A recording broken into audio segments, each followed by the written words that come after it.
3, we have the man, the myth, the legend, Stan Edgar, Giancarlo Esposito, Stan Edgar. He is ruling world with an iron fist, and Homelander's not happy, bro. He is not having it.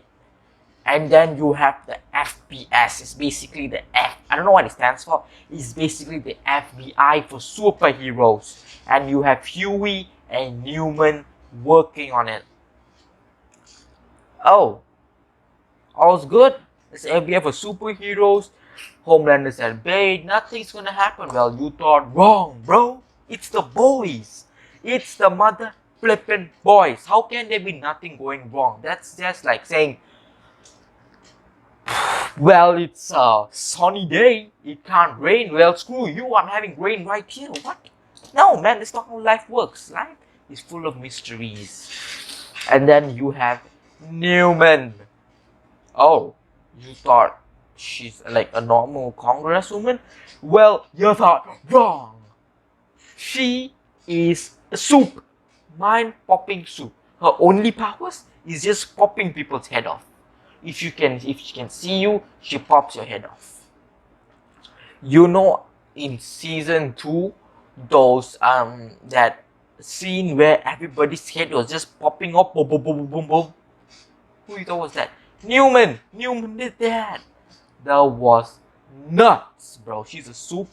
Huey finds out. He thinks FPS because he wanted to do the right thing. He wanted to fight the soups the right way, and he was like, yo, the leader of the FPS is the soup. How are we gonna do this? So he goes back to the boys.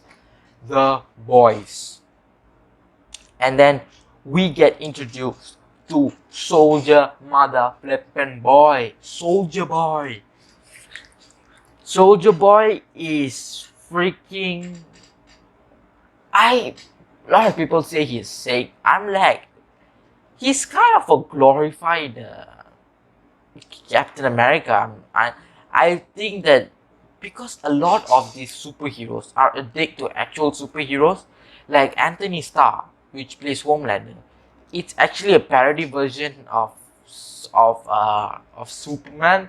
So it's kind of a dig at Superman, and I think Jensen Ackles, who plays Soldier Boy, is actually a dig at Captain America. And bro,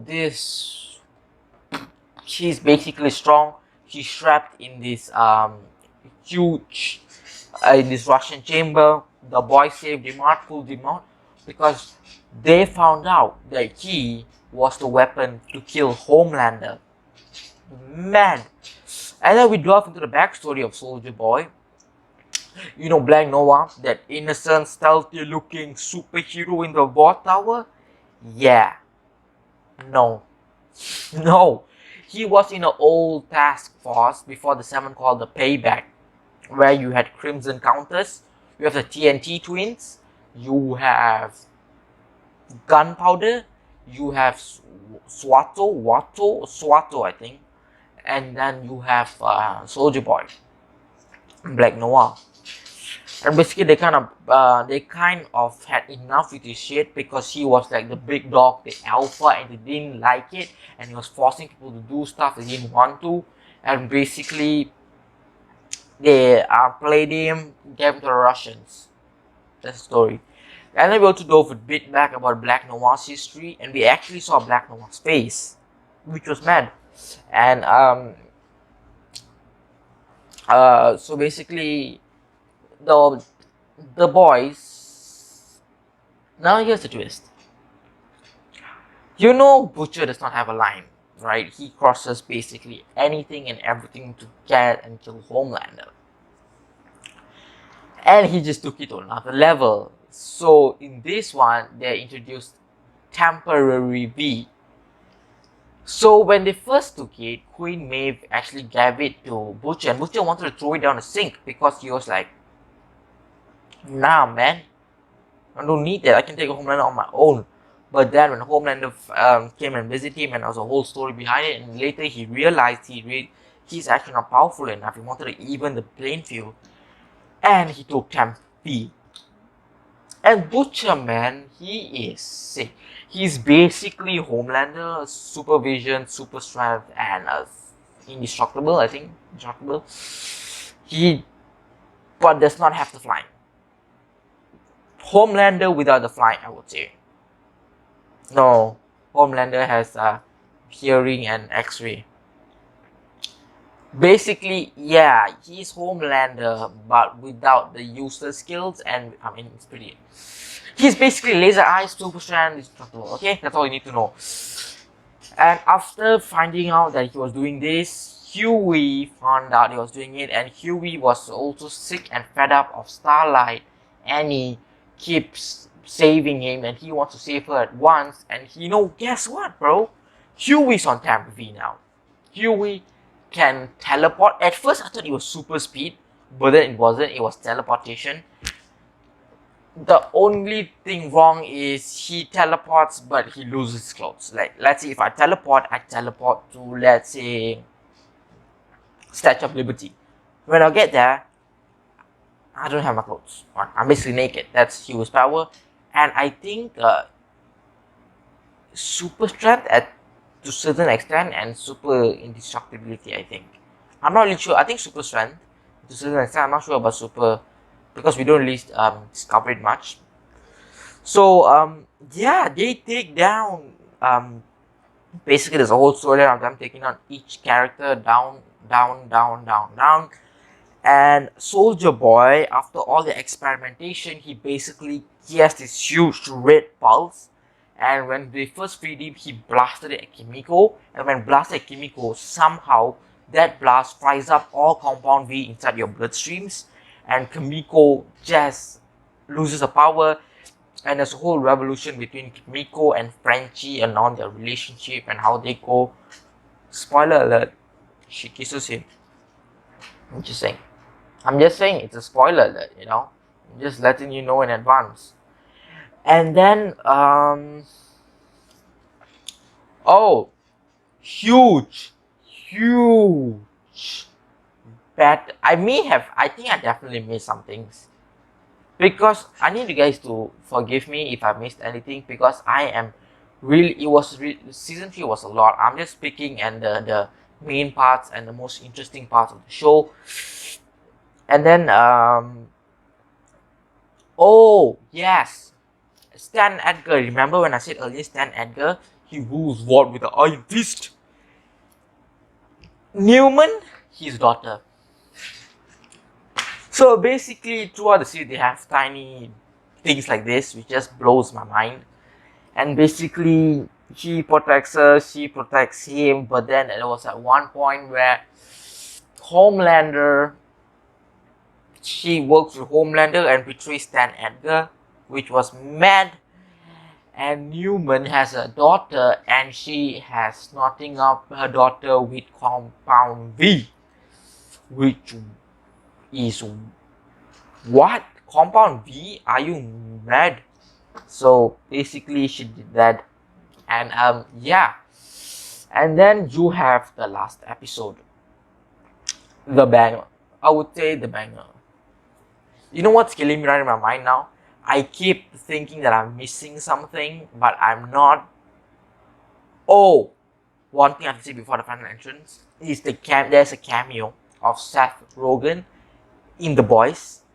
I'm not going to say anything because it's just too crazy, and I really want you guys to watch it yourself. So go and watch The Boys and look out for the cameo of Seth Rogen in it. You guys are gonna love it. And yeah, we go to the final episode where it's the full-on battle. So somehow, okay, so basically, before getting into the battle, I just forgot the biggest thing. Homelander is Soldier Boy's son. So in season 2, you have this old professor who basically created Homelander, and basically Homelander killed him because he's like pissed off. Homelander, he basically used DNA of Soldier Boy to create Homelander. So Homelander is Soldier Boy's son. Did you see that coming? Because I didn't. I did not. That was the plot twist. So now we head back into the final episode. We have the boys, we have Butcher, we have Huey, we have Soldier Boy. We are going to take down Homelander. Every part of Payback, Soldier Boy's whole crew is dead. So we're coming for Homelander. Homelander kills Black Noir. They're saying, okay, I'm continuing. So basically, they come to kill, and obviously, Homelander knows that he's gonna lose, right? He knows he's gonna lose, and Soldier Boy is still struggling whether to defeat his son or not, because his only son, he always wanted a son, so he's still deciding. And it's so basically there's a whole speech about how Homelander wants a relationship with Soldier Boy and trying to convince him, and Soldier Boy doesn't really, after seeing that, he really sees how weak Homelander is, because he cares, which I don't think is a weakness. And Homelander brought the thing that will defeat Butcher, which is Ryan. Butcher is not gonna lay a hand on Ryan. So then you have like the Butch, this huge conflict, and basically everybody's gone to fight Soldier Boy, because he kind of hurt, because Soldier Boy attacked Homelander. Ryan saw it and he stopped. He lasered. Ryan has more control of the power since season 3. He lasered Soldier Boy's off, and Soldier Boy like boom boom, like knocked him. Butcher got pissed, and Butcher started fighting, and then they dragged the fight outside. And then Queen Maeve and Starlight joined the fight. Queen Maeve and Starlight were there, and they were fighting Soldier Boy, and Maeve wanted her revenge for Homelander after everything he put her through, so he wanted revenge. So they both had their amazing epic fight. And then you have Butcher, you have Huey, and at this point Huey did not take Tempe anymore because they found it was super fatal. And then you have Butcher, you have Starlight, and you have Kimiko, and they all start fighting Soldier Boy. Obviously they get defeated. And then Huey, like a true genius, he lit up everything. Starlight suddenly got this huge power blast, and just blasted because he just upped everything. This fight was in Ward Tower, so he just upped all the lights. Starlight was absorbing all this light and just boom, blasted him. And then Soldier Boy had enough, and he wanted to I don't know what it is called. It's power. I'm just calling it chest blast. He wants to do his chest blast, but then everybody's in slow mo. Butcher, because this is his final decision, a final chance to kill Homelander. If he had pushed Homelander in front of the chest blast, Homelander will not have any power. That's the end of Homelander. But Ryan will get affected, because Ryan will lose powers and may get hurt and may die, because he has compound V in him too, because he has powers, because he's Homelander's son. So he does decision. He blocks Ryan from getting blasted, and Homelander does not get affected, and Maeve, like a G, grabbed him before exploding and jumped out of the Ward Tower. Boom, explosion. And then we see Ryan decided to go with Homelander. I wouldn't blame him. Butcher was acting like a bit of a jerk, and didn't really care for him. And even in his own creepy, weird way, Homelander did love Ryan in a way. So he went with him. Whether it was the right decision, no, I don't know. So then we find out Butcher has only about 18 months to live if he doesn't take any treatment because of the damage of Temp V. So season 4, I don't know. Butcher has 18 months to live. And at the last part, Homelander finally learns his lesson about he doesn't need to please everybody, he just needs one full crowd. And then he introduces Ryan to the public. Someone to throw Ryan, and Homelander just blasted the guy's head off, and everybody started cheering him because he thought he doesn't need everybody to love him, he just needs one group which will stick with him, like really stick with him till the end. We learned that lesson, and I'm just gonna say that this show, do not watch if you're under 18. I know like some people like that watch it, but to fully understand and grasp and understand all the hidden jokes or the hidden understandings inside, you really need to be of age. So you really get to appreciate and enjoy it. There is one important event in season 3 which I don't think I'll be able to see on camera. Video's gonna get copyright. Well, no, not copyright. I'm gonna get a copyright strike. So if you guys watch it, you know what it is. It starts with a he, it starts with a H, it ends with an M. So it's a combination of 2 words. It happened in a mansion. TNT twins were involved. That's why TNT twins died. You guys should know what I'm talking about. I would really recommend I would recommend it to people who are above 18, who are not afraid of graphic and violence and nudity and sexual scenes. I'm not really sure. You guys should definitely go and watch it. I hope they renew for season. Wait, let me just check. Will there be a season 4 of The Boss? I'm not really sure. I haven't really searched this, but okay. Filming started in August 2022. We're getting season 4. Interesting. I'm gonna be there. I'm gonna watch it. I hope you guys had a great day. I'm gonna be uploading more videos. We're gonna see a Black Adam review soon. And I hope you guys take care. And I'll catch you next one. Peace.